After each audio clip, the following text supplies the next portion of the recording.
Hello, ഇന്ന് നമുക്കൊരു special മോര് കറിയാണ് വെക്കാൻ പോകണം കേട്ടോ. ചക്ക കൊണ്ട് നമ്മൾ പഴുത്ത കായൊക്കെ ഇട്ട് വയ്ക്കാറില്ലേ, ചേന കുമ്പളങ്ങയൊക്കെ ഇട്ട്. ഇത് ഞാൻ പഴുത്ത ചക്കയല്ല, ഒരു നേരി പുളിപ്പുള്ള ചക്ക കൊണ്ടാണ് കേട്ടോ മോര് കാച്ചാൻ പോണത്. അപ്പോൾ നമുക്കിനി അത് നോക്കിയാലോ. അതിനു വേണ്ടി നമ്മളൊരു 5-10 ചുള ചക്ക എടുത്തിട്ടുണ്ട്, ഒരു 6 പച്ചമുളക്, 4 അല്ലി വെളുത്തുള്ളി, വേപ്പില, മഞ്ഞൾപ്പൊടി ഒരു സ്പൂണ്, മുളക് പൊടി 1 സ്പൂണ്, പിന്നെ നമുക്കിതിൽ അരയ്ക്കാനായിട്ട് 1/2 സ്പൂണ് ജീരകം, 1/2 സ്പൂണ് കുരുമുളക്, വെളുത്തുള്ളി, അരമുറി തേങ്ങ. ഇതൊക്കെ കൂടിയാണ് നമുക്ക് ഇന്ന് ഇത് വെക്കേണ്ടത്. അപ്പോൾ ഇനി ഇത് നമുക്ക് അടുപ്പത്തേക്ക് അരിഞ്ഞ് വെക്കാം കേട്ടോ. അപ്പോൾ നമ്മൾ ചക്ക നന്നാക്കി പച്ചമുളകും വെളുത്തുള്ളിയും അതിലിട്ടിട്ടുണ്ട്. നമ്മൾ എടുത്ത് വെച്ച മുളക് പൊടിയും മഞ്ഞൾപ്പൊടിയും ഇതിലിടുന്നു. ആവശ്യത്തിന് ഉപ്പിടുക, 1 സ്പൂണ് വെളിച്ചെണ്ണ ഒഴിക്കുക. 1 സ്പൂണ് വെളിച്ചെണ്ണ ഒഴിച്ചിട്ട് നമുക്കിതിനെ ഒന്നങ്ങോട്ട് തിരുമ്പാം.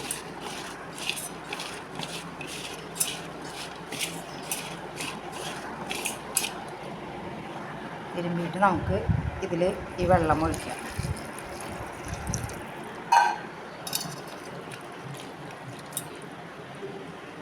നമുക്കിത് അടുപ്പത്ത് വയ്ക്കാം.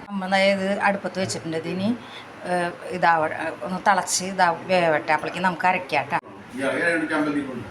അപ്പം നമ്മൾ എടുത്ത് വെച്ച തേങ്ങയും ജീരകവും വെളുത്തുള്ളിയും ഇതൊക്കെ കൂടി അരയ്ക്കാൻ പോകുന്നു കേട്ടോ. എന്നിട്ട് ഇത് അരച്ചിട്ട് നമുക്ക് അതിൽ ചേർക്കാം. അപ്പം നമ്മുടെ ഇത് വറ്റിയിട്ടുണ്ട്. അപ്പം നമുക്കിതിൽ അരപ്പൊഴിക്കാം.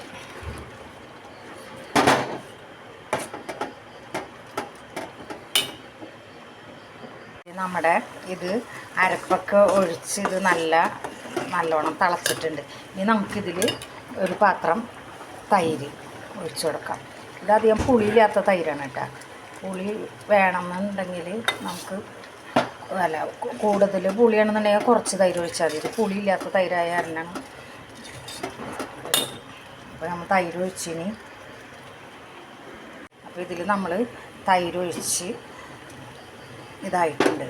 ഇനി അതിൽ നമുക്ക് 1 സ്പൂണ് പഞ്ചസാര ഇടാം. എന്നിട്ട് നല്ലോണം ഇളക്കി ഇത് നല്ല കട്ടി പോലെ ആയിട്ടുണ്ട്. അപ്പോൾ ഇനി നമുക്കിത് കാച്ചാം. അപ്പോൾ നമ്മുടെ കടുക് പൊട്ടി. ഇനി നമുക്ക് ഉണക്കമുളകും വേപ്പലും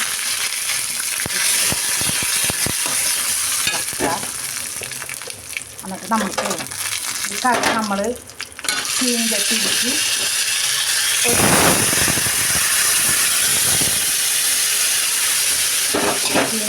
ഒഴിച്ച് അതിനെ അങ്ങനെ ആക്കിയിരിക്കണം. അപ്പോഴാണ് കറിക്കൊരു ടേസ്റ്റ് വരിക. നമ്മൾ സാധാരണ മറ്റേ കറികളൊക്കെ വയ്ക്കുമ്പോൾ അങ്ങോട്ട് ഒഴിക്കില്ല. മോര് എരിപുളി ഉണ്ടാക്കുമ്പോൾ ഇങ്ങനെ ആക്കാം. ഇനിയിത് ശരിയായിട്ടുണ്ട്. ഇത് നിർത്താം. അപ്പോൾ നമ്മൾ ഇതിലേക്ക് ഒഴിച്ചിട്ടുണ്ട്. അപ്പോൾ ഇത് സബ്സ്ക്രൈബ് ചെയ്യുക, ലൈക്ക് ചെയ്യുക, ഷെയർ ചെയ്യുക മറക്കല്ലേ.